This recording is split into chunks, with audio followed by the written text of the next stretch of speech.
अस्सलाम वालेकुम वरहमतुल्लाहि वबरकातुहू। मेरा नाम अरीज राजपूत है और मैं अरीज ऑनलाइन अकेडमी की ऑनर हूँ। आप सबको मेरी इस प्लेटफॉर्म पर खुशामदीद। आज की इस वीडियो में हम ये सीखेंगे कि स्पेशल करेक्टर सिग्नेचर जो हैं वो हम कैसे अपने मोबाइल में बना सकते हैं और उसका बनाने का तरीका क्या होता है। तो चलिए आज की वीडियो स्टार्ट करते हैं। सबसे पहले आपने यहाँ पर जो आपके लिए ज़रूरी है वो है आपके पास गूगल कीबोर्ड, उसको जी बोर्ड भी बोलते हैं। आपको इसका लिंक हमारे टेलीग्राम के चैनल पर भी मिल जाएगा, वहाँ से जाके आप इसको डाउनलोड कर लीजिएगा। बहुत ज़्यादा ईजी है। आपने जस्ट यहाँ से अपने कीबोर्ड को कन्वर्ट करना है गूगल कीबोर्ड कन्वर्जन में, और उसके बाद आपने यहाँ से उर्दू वाला कीबोर्ड ले लेना है, क्योंकि जो इसके बाद वाली एप्लीकेशन है वो उसका जो कह लें कि फॉर्मेट इस तरह का है कि वहाँ आप टाइपिंग जो है वो टेक्स्ट उर्दू में नहीं कर सकते। तो इसलिए अगर आप किसी लफ्ज़ को उर्दू में लिख रहे हैं और उसके ऊपर आपने मतलब इंग्लिश का टेक्स्ट ऐड करना है, तो उसके लिए सबसे ज़्यादा ज़रूरी है कि उर्दू के लिए आप जी बोर्ड का इस्तेमाल करें, मतलब गूगल कीबोर्ड का इस्तेमाल करें। तो यहाँ पर जैसे कि मैं लिख लेती हूँ, मुझे अपना ही नाम को एडिट करना है, तो मैं अरीज लिख लेती हूँ और अरीज के बाद मैं एक बार टैप करती हूँ। टैप कर देने के बाद अगर आपने एक बात नोट की होगी कि वो ये था कि यहाँ पर जो ये था या कुछ भी था, तो ये एक जमील नूरी कशीदा जो एक होता है, जमील नूरी नस्तलिकनी बल्कि जमील नूरी कशीदा का एक फ़ॉन्ट होता है, जिस फ़ॉन्ट की बेस पर जो है आपको वो जो टेक्स्ट जो है वो बहुत बड़ा एक बड़े बड़े मतलब सिंबल्स में दिखाई देता है।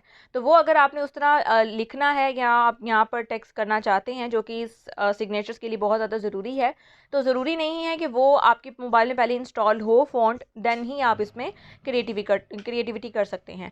आपने यहाँ पर अपना नाम लिख लिया। नाम लिख लेने के बाद आपने जहाँ पर भी जिस लफ्ज़ को भी आपने इसको एक्सपैंड करना चाह रहे हैं, तो आपने वहाँ पर एक बार अपने इस कर्सर को लेकर आना है और यहाँ पर देखिए ये एक एरो सा बना हुआ है, ठीक है। आपने यहाँ पर जाके आपने क्या करना है, यहाँ पर लॉन्ग प्रेस करना है। लॉन्ग प्रेस करने के बाद आपके पास एक छोटा सा पॉपअप विंडो आ जाएगी। यहाँ पर देखिए ये एक लाइन है, ठीक है, ये वाली लाइन। आपने इस लाइन को प्रेस करते रहना। जितना भी आपको टेक्स्ट को एक्सपैंड करना है, आप उसको इस लाइन को बीच में इस छोटे से एक्सटेंशन को बार बार जो है वो ऐड करते जाएंगे। और ये ऐड करना बहुत ज़्यादा ज़रूरी होता है, क्योंकि इसमें ही आपके लफ्ज़ों को, जो इंग्लिश का टेक्स्ट है उसको भी इन्हीं में ही एडजस्ट करना है। तो इसीलिए पहले नंबर पर आप यहाँ पर अपने मुताबिक थोड़ा सा ज़्यादा टेक्स्ट ले लें, क्योंकि जब हम इंग्लिश टाइप करेंगे तो उसमें भी हमें इंग्लिश के लफ्ज़ भी उनमें भी स्पेस चाहिए, 1 बाय 1 लेटर में स्पेस चाहिए। तो वो स्पेस में ये इशू ना आए कि भाई उर्दू का जो एक कह लें कि स्पेस है वो कम है और इंग्लिश में स्पेस ज़्यादा है। तो हमें दोनों की अलाइनमेंट्स को जो है वो सेट करके एडजस्ट करना है। अब आपने क्या कर लेना है, यहाँ से आपने अपने टेक्स्ट को कॉपी कर लेना है। आप किसी भी नोटपैड से कर सकते हैं। आप ये टेक्स्ट अरीज जो भी आपका नाम है, आप कहीं पर भी टेक्स्ट एंटर करना चाहते हैं, कहीं पर भी आप एंटर कीजिए और उसको कॉपी कर लेना है। कॉपी कर लेने के बाद मैं आपको एक एप्लीकेशन दूंगी, ये MS स्टाइलिस्ट नेम मेकर के नाम से। इसको भी आपको, इसका लिंक भी हमारे टेलीग्राम के चैनल पे मिल जाएगा, आप वहाँ से इसको देख लीजिएगा। आपने इसको एक बार ओपन करना है। ओपन कर लेने के बाद आपने इस पर लॉन्ग प्रेस करना है और यहाँ पर इसको पेस्ट कर देना है। अभी देखिए यहाँ पर हमारा उर्दू लिखा हुआ आ गया।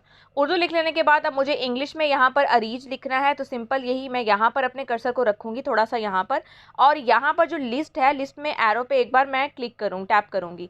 टैप कर देने के बाद यहाँ पर जो है मैं एक सर्च करूँगी। वो आप कोड ज़रा ध्यान से देख लीजिएगा, क्योंकि वही कोड जो है वो इसमें काम आएगा।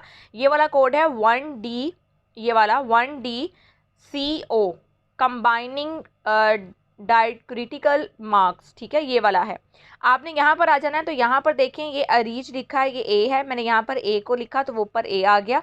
थोड़ा सा आगे करूँगी, यहाँ पर मैं लिख लूँगी आर। अब आपकी मर्ज़ी है, आपने आर ये वाला कैपिटल वाला लिखना है या ये आधा हाफ वाला लिखना है, ये टोटली डिपेंड करता है आपके काम के ऊपर।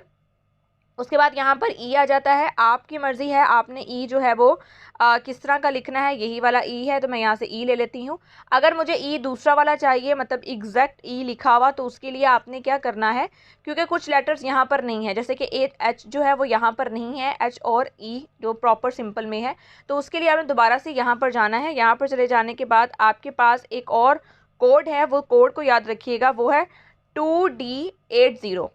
2D80 आपने इधर जाना है, थोड़ा सा इसको स्क्रॉल डाउन करना है। तो यहाँ पर देखिए आपको वो वाले लेटर्स मिल जाएंगे जो वहाँ पर मिसिंग हैं, ठीक है। यहाँ पर ये देखें, अब वहाँ पर हमारे पास उल्टा ई आ रहा था, यहाँ पे हमारे पास सीधा ई आ रहा है। और यहाँ पर फिर वापस चले जाइए, जो सा आपको लेटर उसमें चाहिए, आप वापस वहाँ से लेटर जो है वो ले लीजिए। जैसे कि यहाँ से 1DCO में तो वापस जाती हूँ और ये मुझे जे जो है वो यहाँ वाला चाहिए, ये वाला, तो मैंने इसको यहाँ से पुट कर लिया। अब उसके बाद जो बाकी की जगह खाली जगह बचती है वहाँ पर आप एक दफ़ा कर्सर को थोड़ा सा अपनी आगे की तरफ को यहाँ से लेके जाइए, ठीक है, टैप कर दीजिए और उसको यहाँ पे बैक स्पेस करते जाएं। तो ये देखें आपका जो जितनी भी आपने एंटर किया था वो जो बाकी की जगह है वो खाली रह गई है। लेकिन अगर यहाँ से जैसे कि अभी आपसे देखा है मैं बार बार कर रही हूँ तो वो जे जो है वो रिमूव हो रहा है। तो अगर आपको भी इस तरह का कोई डर हो कि भाई ये मेरे जो एग्जैक्ट वर्ड्स हैं वो डिलीट हो जाएंगे या कुछ गड़बड़ हो जाएगा, तो आप इस पर लॉन्ग प्रेस कीजिए और इसको लॉन्ग प्रेस करने के बाद इसको कॉपी कर लीजिए और आप अपने एडिटिंग मोड में वापस यहाँ पर आ जाइए और यहाँ पर एक बार इसको पेस्ट कर दीजिए। पेस्ट कर देने के बाद यहाँ से जो है आप फ्रीली तौर पर एडिट कर दीजिए, जितना भी आपको टेक्स्ट एडिट करना है यहाँ से आप वापस तौर पर एडिट कर लीजिए, ठीक है। यहाँ से आपको फिर उर्दू को डील करना जो है वो ज़रा आसान हो जाएगा। जैसे कि मेरे लिए अभी यहाँ पर थोड़ा सा ये हो गया कि जे भी जो है वो भी रिमूव हो गया, तो थोड़ा सा ये काम जो है आपको भी ध्यान से करना पड़ेगा। और यहाँ पर इतना, ठीक है, यहाँ पे मैं इतना रख लेती हूँ। तो ये देखिए ये लिखना बहुत ज़्यादा आसान है। आप इसको लॉन्ग प्रेस कीजिए, लॉन्ग प्रेस कर लेने के बाद आप इसको कॉपी कर लीजिए। कॉपी कर लेने के बाद यहाँ आपकी क्लिप बोर्ड है, क्लिप बोर्ड में आ जाएगा। अब यहाँ से आप इसको क्लिप बोर्ड में आप इसको नोट कर लीजिए, इसको फिक्स कर लीजिए, ठीक है, ताकि जब भी आपको इसको एज अ सिग्नेचर यूज़ करना है अपने टेक्स्ट के लास्ट में तो आप इसको एडिट कर सकते हैं, वहाँ पर इसको सेंड कर सकते हैं। उम्मीद करती हूँ आज की वीडियो आपको आसान लगी होगी और इजीली तौर पर जो है वो आप इसको फॉलो अप कर लेंगे। अगर किसी किस्म का कोई मसला मसाइल हो या कोई कन्फ्यूजन हो रही हो तो आप हमारे टेलीग्राम के चैनल पर मुझसे पूछ सकते हैं। चैनल जिसमें बर वक्त जो है आपको जवाब देने की पूरी कोशिश करूँगी और टेलीग्राम का जो लिंक है वो आपको हमारे चैनल के डिस्क्रिप्शन में मिल जाएगा।